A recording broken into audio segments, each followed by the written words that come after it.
Bismillahirrahmanirrahim. Assalamualaikum warahmatullahi wabarakatuh. Shalom, salam sejahtera untuk kita semua. Om Swastiastu, Namo Buddhaya, salam kebajikan. Yang saya hormati Bapak Tamsil Lindrung, Wakil Ketua DPD RI, Bapak Ahmad Nawawi, Ketua Komisi 4 DPD RI, Ibu Novita Nakota, Wakil Ketua, Ibu Dr. Hajah Elviana, Ibu Sinta Rosma Yenti. Saya hari ini didampingi oleh rekan dari pemerintah, Bapak Purbaya, dan juga dari BPS, Bapak Sony, karena Ibu Ketua BPS sedang dinas luar kota, dan juga Wakil Kepala Bappenas, Wakil Menteri Bappenas juga sedang di luar kota. Kalau deputi kami harus perkenalkan diri ya, biar mereka bicara sendiri, kan. Tapi kalau untuk mempercepat, kalau boleh, saya langsung saja ya Pak Ketua ya. Ya, pertama-tama izinkan saya juga menyampaikan terima kasih yang sebesar-besarnya kepada Komite 4 DPD RI atas undangan dan kesempatan yang diberikan kepada kami, khususnya dalam pembahasan KEM dan PPKF, Kerangka Ekonomi Makro dan Pokok-Pokok Kebijakan Fiskal. Bapak Ketua, terima kasih atas ujian yang diberikan kepada rekan saya Menteri Keuangan. Karena kalau Menteri Keuangan tidak dipercaya, maka perekonomian kita juga tidak dipercaya. Dan karena itu, pada pimpinan DPD, terima kasih atas kepercayaan yang diberikan pada Bapak Purbaya. Saya jadi tidak perlu menambah-nambah. Tapi saya sendiri sangat menghargai Bapak Menteri. Pak Purbaya ini sudah kami kenal sejak lama. Dan saya percaya sekali dengan beliau. Mohon tidak dibanding-bandingkan dengan Menteri Keuangan yang lama, karena saya juga percaya dengan Ibu Menteri Keuangan yang lama. Tapi setiap era ada orangnya, dan setiap orang ada eranya. Kenapa saya percaya dengan Pak Menteri Purbaya? Saya sudah tahu pemikirannya, saya sudah tahu strateginya, dan bukan kebetulan, Bapak ibunya guru saya. Kalau nggak kita sama anak guru, sekolah. Nah itu teman-temannya di waktu masih anak-anak juga saya tahu. Izinkan saya melanjutkan apa yang disampaikan oleh Bapak Menteri Keuangan di PRRI sebagai bagian dari pembicaraan pendahuluan 2027 RAPBN. Dan hari ini alhamdulillah kami juga perlu menyampaikan rancangan RKP tahun 2027 kepada hadapan Ibu dan Pak sekalian. Dan untuk itu kami mengapresiasi raker yang diselenggarakan hari ini dan komitmen Bapak dan Ibu semua untuk menerima kami di dalam rangka penyusunan RAPBN 2027. Khusus kepada Bapak pimpinan dan para anggota DPD, kami bersyukur sekali kalau tadi Bapak pimpinan menyampaikan akan mensosialisasikan Asta Cita. Karena Asta Cita ini merupakan bagian dari terjemahan Undang-Undang Dasar 45 yang tadi sudah disampaikan oleh Bapak Menteri Keuangan, dirumuskan dalam 8 klaster program kerja dan 60 program prioritas utama. Jadi yang kami bawa ke DPD hari ini bukan sekedar dokumen perencanaan saja atau dokumen perencanaan biasa. Yang kami bawa adalah peta kerja pemerintah untuk memastikan agenda Presiden sampai ke rakyat.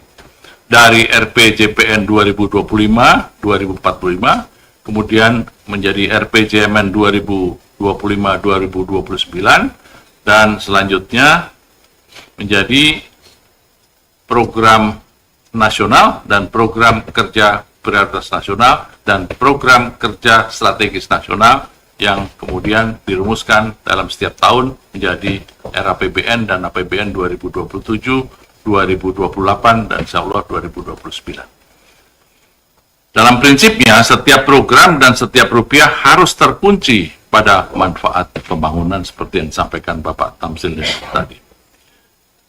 Rencana kerja pemerintah tahun 2027 disusun di atas landasan paling mendasar, yaitu Pancasila sebagai dasar dan ideologi negara, pembukaan Undang-Undang Dasar 45, dan lebih khusus lagi Pasal 33, dan ini merupakan visi negara dan misi negara yang diterjemahkan dalam RPJPN 2029 dan kemudian dalam bentuk RPJMN dan Rencana Kerja Pemerintah, dan Rencana Kerja Pemerintah ini pun masih kita rumuskan lebih konkret dalam rancangan yang terdiri dari 3 lampiran buku, nanti akan kami serahkan pada waktunya. Dalam kerangka itulah rancangan RKP 2027 disusun sebagai rencana tahunan yang dituangkan di dalam setiap dokumen yang kami dalam proses penyiapan. Dan RKP 2027 diarahkan untuk menjawab kebutuhan akselerasi pertumbuhan yang berkualitas. Pertumbuhan yang tinggi tidak boleh semu, pertumbuhan tinggi harus nyata. Dan sekali lagi kami memastikan bahwa setiap rupiah yang digunakan agar berdampak nyata. Kami sudah sepakat dengan Bapak Menteri Keuangan bahwa kami merencanakan yang dianggarkan dan menganggarkan yang direncanakan. Karena itu kami mohon nanti juga kita lebih sering berdiskusi supaya memastikan bahwa setiap rupiah yang digunakan agar berdampak positif bagi pembangunan nasional kita. Ibu dan Pak sekalian, prioritas nasional memberi arah besar bangunan. Dan sejalan dengan RKP yang dirumuskan oleh Bappenas, kami menyampaikan akselerasi pertumbuhan yang berkualitas melalui produktivitas, peningkatan investasi, dan industrialisasi. Dan Bapak Menteri Keuangan tadi menyampaikan arahnya adalah tumbuh lebih tinggi, sejahtera lebih cepat. Program dan kegiatan paling prioritas untuk delivery 2027 dengan program nasional menjadi percepatan pembangunan kita. Penilaian PKPN dan PSN mempertimbangkan kontribusi terhadap pertumbuhan nasional, kesesuaian dengan karakteristik dan potensi daerah, serta kebutuhan pembangunan, serta kesiapan implementasinya. Bapak Menteri Keuangan tadi sudah menjelaskan bahwa kalau ada permintaan khusus di daerah, kami mengakomodasi, tapi sekali lagi memastikan bahwa setiap rupiah itu digunakan dengan dampak yang paling positif. Atas dasar itu, lokasi prioritas dan intervensi utama dipertajam sebagai pengungkit pertumbuhan dan sekaligus pemerataan pembangunan antar wilayah. Kalau nanti masih ada waktu, kami nanti mohon supaya deputi kami menjelaskan, karena di sini hadir deputi kewilayahan. Dengan pendekatan tersebut, pertumbuhan ekonomi yang tinggi harus mampu menciptakan titik-titik pertumbuhan baru. Tadi Bapak Tamsilindrum juga menyampaikan bahwa pertumbuhan saja tidak cukup, harus pertumbuhan yang sampai di daerah, yang mendorong pertumbuhan inklusif, berkualitas, dan berkelanjutan. Kenapa kita perlu akselerasi? Mengapa kita perlu akselerasi pertumbuhan? Karena selama ini Indonesia sudah terjebak di dalam middle income trap yang cukup lama. Catatan rekan-rekan saya di Bappenas, ternyata sejak tahun 1993, Indonesia keluar dari kategori low income, tapi tampaknya belum mampu melompat menjadi negara berpendapatan tinggi. Dan untuk itulah kami bersama Menteri Keuangan, bersama rekan-rekan di kabinet, kita ingin ada kesempatan untuk kita lepas dari jebakan middle income. Ibu dan Pak sekalian, pelajaran dari krisis tahun 1998 dan pandemi COVID-19 juga menunjukkan bahwa fondasi ekonomi kita memang kuat, tapi kita harus mampu menahan goncangan dan supaya ekonomi kita tumbuh lebih kuat lagi. Penjelasan dari Pak Menteri Keuangan jelas sekali, dan untuk itu pertumbuhan tinggi diperlukan untuk memperbesar kapasitas produksi nasional, meningkatkan pendapatan per kapita, memperluas kesempatan kerja, dan yang paling penting juga meningkatkan daya saing industri kita. Bapak Ibu anggota DPR RI yang saya hormati, tema RKP 2027 27 diterjemahkan ke dalam sasaran pembangunan untuk menjaga supaya momentum pertumbuhan ekonomi yang ingin kita capai pada tahun 2029 bisa menuju 8%. Pertumbuhan ekonomi yang juga ditargetkan tadi disampaikan oleh Bapak Menteri Keuangan, itu tujuannya adalah supaya lebih berkelanjutan. Termasuk juga kita juga harus menjaga intensitas penurunan gas rumah kaca dan peningkatan kualitas hidup. Di sisi kesejahteraan, kemiskinan ditargetkan turun menjadi 6% sampai 6,5%, kemiskinan ekstrim 0%, dan tingkat pengangguran terbuka 4,3 sampai 4,87. Jadi kita harus bersama-sama memastikan bahwa pertumbuhan menciptakan nilai tambah dan kesejahteraan lebih merata. Dalam kata-kata yang lebih konkret, tidak ada satu orang pun boleh ketinggalan. No one left behind. Bapak Ibu anggota Komite 4 DPD RI yang saya hormati. Pada kesempatan ini kita membuat semacam peta. Peta ini menunjukkan target pertumbuhan ekonomi di provinsi dari Aceh sampai Papua dari sekitar 2,8 sampai 2,24%. Sementara rasio Gini berada pada kisaran 0,211 hingga 0,40. Dari peta ini kita bisa belajar banyak, kita bisa tahu lebih banyak bahwa setiap daerah punya kemampuan yang sangat tinggi dalam meningkatkan pertumbuhannya dan jauh dari pertumbuhan rata-rata. Ini yang dari tadi saya menyampaikan pada Menteri Keuangan bahwa kita ada modal ada tumbuh lebih tinggi, tetapi kita harus hati-hati bahwa tumbuh lebih tinggi ternyata tidak selamanya diikuti pemerataan yang lebih tinggi. Karena itu, di angka ini juga jelas bahwa rasio Gini pada kisaran 0,211 itu bagus sekali, dan sampai 0,42 itu relatif kurang bagus. Artinya, wilayah dengan pertumbuhan tinggi tetap harus dikawal, agar manfaatnya tidak hanya terkonsentrasi pada kelompok tertentu. Dan sebaliknya, kalau misalnya dia sudah merata, kalau ternyata pertumbuhannya masih rendah, kita dorong lagi. Dan itulah yang kami sebut sebagai akselerasi pertumbuhan yang berkualitas.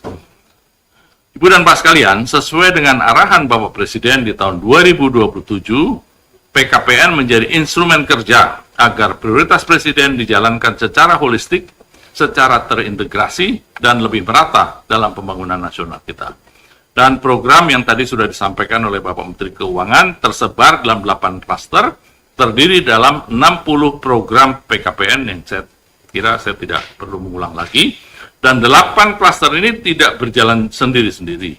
Pangan terhubung dengan gizi, gizi terhubung dengan pendidikan, pendidikan terhubung dengan produktivitas, dan produktivitas berhubungan dengan daya saing. Dan pembangunan yang holistik inilah yang kami bersama-sama teman-teman di Bappenas kita coba rancang sebagai grand design. Dan bersama grand design ini kami sampaikan kepada Bapak Menteri Keuangan supaya kita saling melihat apakah keuangan kita bisa memadai. Bapak Menteri Keuangan sudah menjelaskan kita terikat pada fiskal, meskipun negara lain itu boleh bebas, tapi kita tetap diawasi, dan kami tetap menjaga bersama Menteri Keuangan, bersama arahan Presiden, bahwa fiskal kita jaga, pembangunan tidak boleh terlambat. Bu dan Pak sekalian, sebagai contoh, PKPN, pembentukan 80.000 koperasi desa merah putih. Nah, ini juga nanti akan kita lihat terus bagaimana perkembangannya. Dan agar menjadi penggerak ekonomi desa, koperasi perlu didukung prasarana, mulai dari prasarana fisik, prasarana digital, prasarana akses pembiayaan, hingga sarana produksi dan pendampingan kelembagaan yang kuat. Karena itu program ini juga melibatkan berbagai kementerian dan lembaga secara terpadu sehingga berdampak dari pusat sampai ke desa. Ibu dan Pak sekalian yang saya hormati, tujuan pembangunan kewilayahan yang tadi sudah disampaikan lebih awal mengenai peta-peta pembangunan di daerah, dan Pak Menteri Keuangan barusan berbisik pada saya supaya kami mengawal pembangunan daerah, dan nanti di sini hadir Deputi Kewilayahan. Kalau nanti ada perlu dijelaskan, beliau bisa menjelaskan lebih lengkap lagi.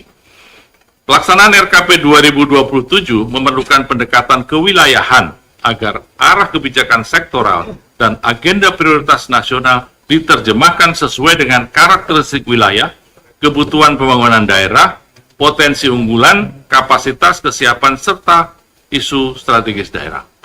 Jadi Bapak-Bapak yang mewakili kepentingan daerah ini menjadi mitra strategis kami ini untuk bisa melihat apakah pembangunan yang kita rancang itu benar-benar sampai dirasakan ke daerah. Saya berbahagia, bersyukur di antara kita ada yang pernah menjadi pimpinan daerah, pernah menjadi bupati, pernah menjadi gubernur, dan dengan demikian maka kita akan mempunyai model yang lebih selain lebih strategis, lebih membumi. Dalam kerangka tersebut itulah terdapat 3 peran utama pembangunan kewilayahan. Pembangunan kewilayahan sebagai instrumen untuk menjaga keseimbangan antara pertumbuhan berkualitas dan pemerataan wilayah. Yang pertama, integrasi sektor dan daerah untuk menyelaraskan program prioritas pembangunan nasional dengan kebutuhan, kapasitas, kesiapan, dan prioritas pembangunan daerah. Kedua, perlunya menjaga pertumbuhan wilayah dengan mengarahkan intervensi pada faktor-faktor pengungkit pertumbuhan. Pengungkit pertumbuhan untuk meningkatkan produktivitas, pengungkit pertumbuhan untuk meningkatkan konektivitas, pengungkit pertumbuhan untuk meningkatkan layanan dasar, serta potensi unggulan wilayah yang berbeda satu dengan yang lain.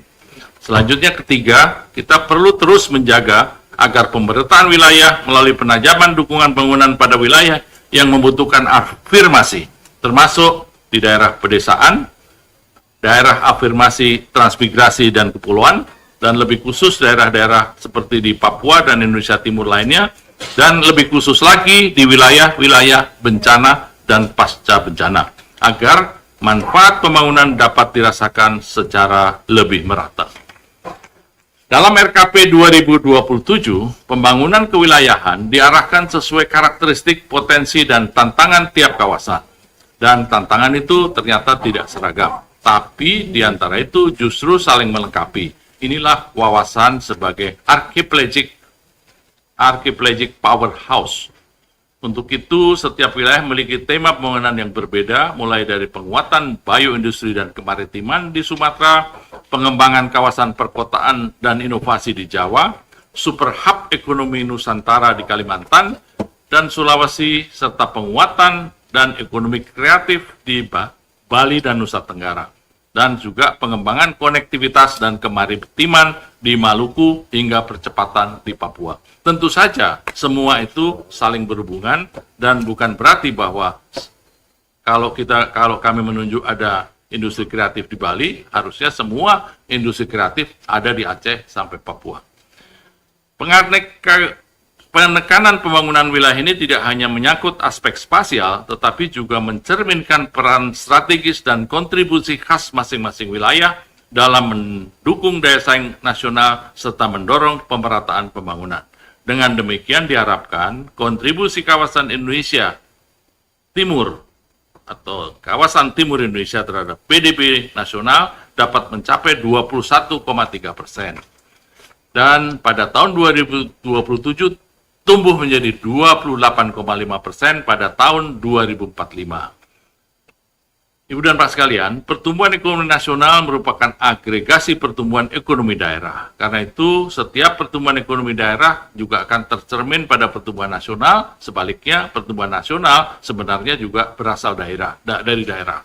Karena itu, Bapak-Bapak yang mewakili daerah, itu menurut kami, Pak Tamsin Lindrung, ini sangat strategis. Tidak ada pertumbuhan, tidak ada perencanaan hanya dari Taman Suropati.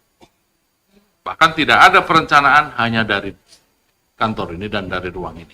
Justru pertumbuhan kita harus datang dari daerah. Dan karena itu saya merasakan betul apa yang disampaikan Bapak-Bapak, Ibu dari pimpinan DPD sangat-sangat kami butuhkan. Untuk itu, diperlukan identifikasi dan penentuan proyek prioritas tahun 2027 berbasis kewilayahan yang memiliki potensi sebagai pengungkit pertumbuhan ekonomi. Tadi kami sudah mencoba menjelaskan bahwa pertumbuhan ekonomi daerah bisa amat sangat tinggi sekali. Tetapi tanpa dibarengi dengan pemerataan, maka ini akan menyulitkan kita. Itulah sebabnya proyek prioritas tersebut diharapkan dapat memiliki daya ungkit yang kuat sekaligus keselarasan antar intervensi pembangunan daerah yang lain. Kemudian Bapak sekalian, proyek-proyek tersebut dan kami sampaikan tadi diarahkan pada 5 fokus intervensi kewilayahan. Nanti kalau kurang jelas, mohon nanti Bapak Deputi bisa menjelaskan. Yaitu pembangunan wilayah Papua yang selama ini perlu perhatian khusus, pembangunan pedesaan afirmasi dan transmigrasi, penguatan kota terpadu sebagai pusat-pusat pertumbuhan, pengembangan wilayah kepulauan, serta pemulihan wilayah bencana dan pasca bencana, termasuk terutama wilayah Sumatera yang saat ini sedang menjadi perhatian besar, seperti juga disampaikan oleh Bapak Menteri Keuangan tadi. Pimpinan dan anggota Komite 4 yang kami hormati, berikutnya izinkan kami menyampaikan arah kebijakan pembiayaan dan investasi bangunan dalam RKP tahun 2027 secara garis besar. Dalam kondisi ruang fiskal yang tetap dijaga secara hati-hati, pemerintah memastikan bahwa setiap alokasi anggaran memberikan dampak optimal bagi pertumbuhan ekonomi, memberikan dampak optimal bagi kesejahteraan masyarakat, dan memberikan dampak optimal bagi peningkatan daya saing nasional. Dan sejalan dengan itu, pembiayaan bangunan nasional diarahkan untuk mendukung program-program yang tadi sudah disampaikan oleh Bapak Menteri Keuangan, termasuk PKPN yang dicanangkan, dianggarkan sebagai 635,9 triliun. Belanja operasional, proyek multi-years, dukungan KPBU, serta berbagai program strategis lainnya bisa menjadi bagian dari arah bangunan kita dan bagian pembiayaan bangunan kita. Dan fokus terbesar belanja diarahkan pada pembangunan sumber daya manusia, pengurangan jumlah orang miskin, penguatan ketahanan pangan dan energi, serta penguatan infrastruktur dan penguatan ekonomi rakyat dan desa. Dan Pak sekalian, arah pembiayaan bangunan 2027 fokuskan pada 3 pilar, peningkatan produktivitas, penguatan investasi, dan pengembangan industri. Dan sementara itu, dari sisi industri, pembiayaan diarahkan untuk mempercepat hilirisasi dan industrialisasi nasional, khususnya pada sektor strategis, guna meningkatkan nilai tambah. Perlu juga menjadi pemikiran kita bersama bahwa tujuan Indonesia Merdeka adalah menghadirkan kesejahteraan yang lebih baik bagi seluruh rakyat Indonesia. Izinkan saya mengulangi lagi bahwa pertumbuhan tidak boleh hanya mengejar angka. Pertumbuhan harus dapat menciptakan pekerjaan. Pertumbuhan harus menurunkan jumlah orang miskin. Pertumbuhan harus memperkuat kualitas sumber daya manusia. Dan pertumbuhan juga harus membuka kesempatan ekonomi yang lebih adil bagi daerah di desa-desa, terutama daerah 3T, daerah kepulauan, serta daerah-daerah yang memiliki kelompok rentan. Seperti yang saya sampaikan tadi, no one left behind. Karena itu nanti mohon Bapak Wakil Kepala BPS untuk memastikan tidak hanya mengejar pertumbuhan tinggi saja, tetapi memastikan bahwa pertumbuhan ekonomi yang tinggi itu membuka lapangan kerja lebih banyak, mengurangi jumlah orang miskin, dan memastikan no one left behind. Sebagai penutup, izinkan saya menyampaikan bahwa RKP 2027 disusun di tahun akselerasi untuk mencapai pertumbuhan lebih tinggi dan kesejahteraan lebih cepat. Agar kemiskinan turun, lapangan kerja bertambah, kualitas SDM meningkat, dan manfaat pembangunan menjadi lebih dirasakan. Kami mengharapkan dukungan DPD dalam mengawal konsistensi RKP dengan KEM PPKF dan RAPBN, dan kita kawal RKP 2027 dari rencana menjadi hasil, dari program menjadi manfaat, dan dari pertumbuhan menjadi kesejahteraan. Terima kasih. Wassalamualaikum warahmatullahi wabarakatuh. Assalamualaikum warahmatullahi wabarakatuh. Terima kasih Pak Saudara Menteri atas penjelasannya. Kemudian selanjutnya kami sampaikan kepada Bapak